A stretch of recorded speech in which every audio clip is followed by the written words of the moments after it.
اب جیسے ہی میں نے شیطان کا نام لیا آپ لوگوں کے ذہن میں آیا یہ ابلیس کی بات کر رہا ہے. یہ ہماری بد نصیبی ہے. یہ شان صرف یکتا ہونے کی میرے اللہ کی ہے کہ وہ مستوی العرش، وہ اکیلا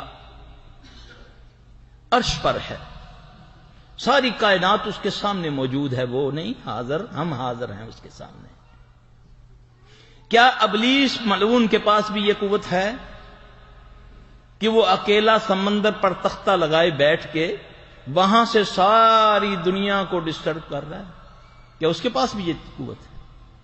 یہ تو میرے اللہ کی شان ہے، یہ اس کی ذریت ہے، کیونکہ ابلیس جنوں میں سے ہے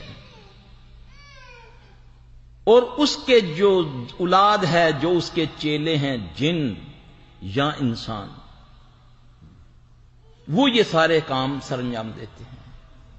اب اس سے بچنے کے لیے پیارے محمد صلی اللہ علیہ وآلہ وسلم نے ہمیں جو طریقے بتائے، واللہ اگر ہم آپ صلی اللہ علیہ وسلم کی ایک ایک بات پر عمل کریں، کبھی چھوٹی بات نہ جانے رسول اللہ صلی اللہ علیہ وسلم کی، یہ سوچ لیں وہ کس بڑے کی بات ہے اور اس کا فائدہ بھی کسے ہے؟ ہمیں.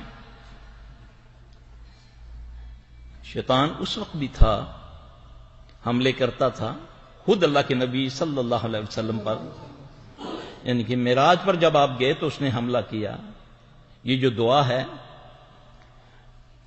اعوذ بکلمات اللہ التامات اللتی لا یجاوزہن بر ولا فاجر، یہ لمبی دعا ہے. یہ کہاں بتائی تھی اللہ نے؟ رسول اللہ صلی اللہ علیہ وسلم نے اسی دعا کے بارے میں فرمایا کہ اللہ اگر مجھے یہ کلمے نہ سکھاتا تو یہودی مجھے جادو سے یہ کر دیتے. میری تو زبان نہیں وہ کہہ سکتے.